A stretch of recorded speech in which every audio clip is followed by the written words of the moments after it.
Look at almost any democracy on Earth, and you will find the same thing. Politics organized into teams. In Britain, Labour against Conservative. In America, Democrat against Republican. In most countries, not two teams, but a whole rainbow of them. We call these teams political parties, and we take them so completely for granted that we rarely stop to ask the obvious question. Why do they exist at all? Why don't we simply elect the best individual people, one by one, and let them decide each issue on its merits?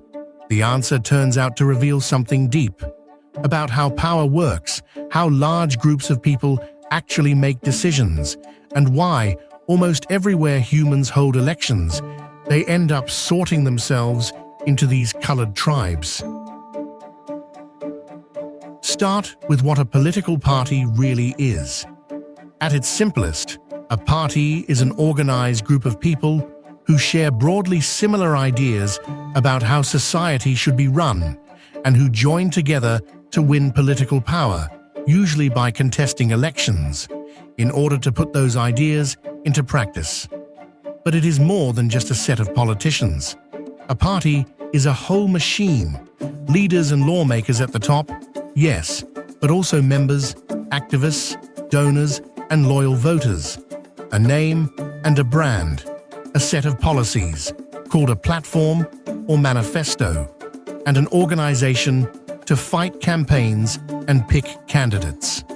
A party is a team that has agreed, more or less, on what it wants, and built the apparatus to go and get it.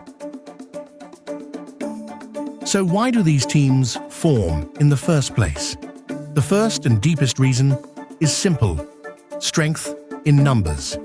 Imagine a parliament of 500 brilliant, independent individuals, each voting entirely on their own judgment. Nothing would ever get done. To pass a law, you need a majority, dozens or hundreds of people agreeing to vote the same way, again and again.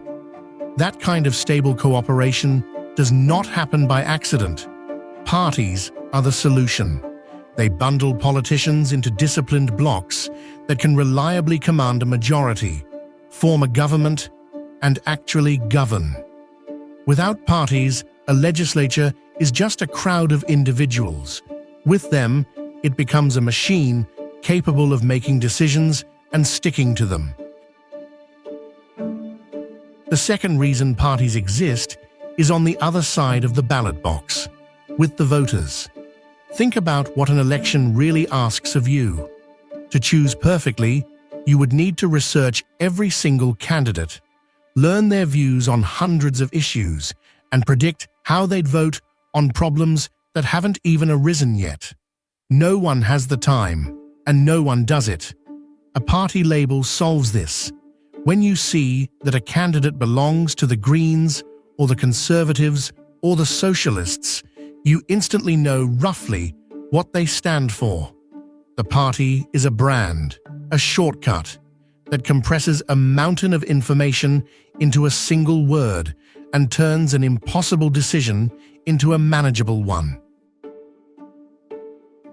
There is a third reason, subtler than the others. A society contains a staggering number of different interests and demands, from taxes to schools to the environment to defense, held by millions of people who agree on some things and clash on others. You could not possibly have a separate party for every combination of views. So parties do something essential. They aggregate.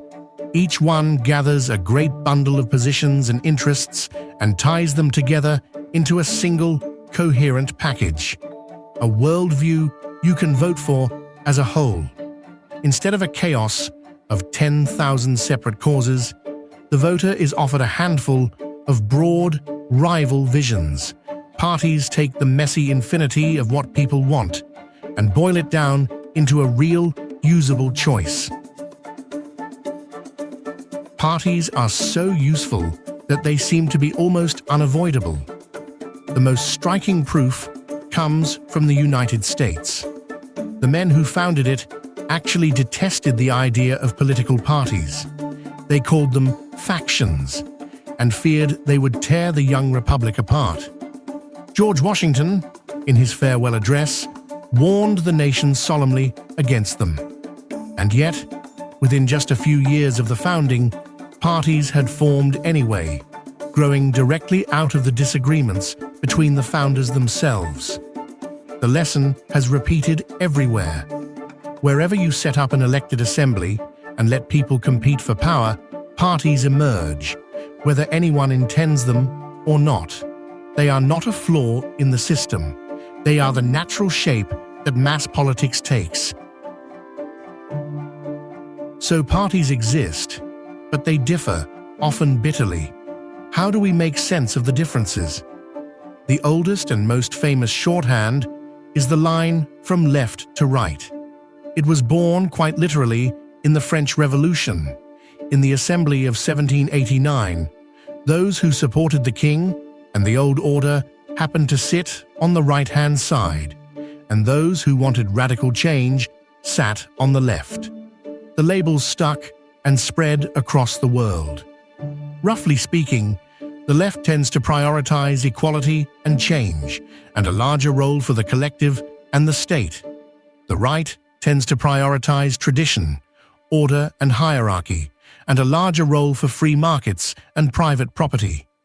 It is a crude map, and it flattens 1,000 nuances, but it remains the single most useful line we have for arranging the teams. Beyond that one line lies a whole family tree of party types. There are conservatives who lean toward tradition, order, and gradual change. Liberals who prize individual freedom and open markets and societies. Socialists and social democrats who seek greater equality and a stronger welfare state. Greens built around the environment. Nationalists and populists who put the nation, or the people, against elites and outsiders. There are religious parties, communist parties, libertarian parties, farmers' parties, and parties devoted to a single burning issue. Each is a different answer to the same question: what makes a good society? And each competes to write that answer into law. Between them, they turn society's deepest arguments into a menu of organized rival choices. But here is a puzzle. Why does the United States have essentially two big parties, while a country like the Netherlands or Israel has a dozen or more? The answer lies mostly in one place: the voting system. In winner-takes-all elections, where each district sends just one person and only first place counts, small parties are crushed. Votes for them feel wasted, and everything squeezes toward two dominant camps. But in proportional systems, where seats are shared out in line with each party's share of the vote, smaller parties can survive and thrive, and no single one usually wins outright, so they must form coalitions to govern. Change the rules of the election, and you change how many teams take the field. The number of parties is not an accident of culture. It is largely designed. Political parties are remarkably easy to dislike. They can be tribal and polarizing, turning honest disagreement into warfare between camps. They can be captured by donors, obsessed with winning rather than governing, and quick to put loyalty above truth. Every democracy complains about its parties.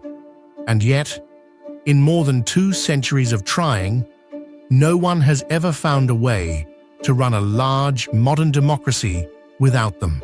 They are the machinery that turns millions of scattered, contradictory voices into governments, real choices, and someone to hold responsible when things go wrong. As one great scholar of the subject put it, modern democracy is simply unthinkable except in terms of parties, flawed, frustrating, and utterly unavoidable. The teams of politics are both the price of self-government and the engine that makes it run.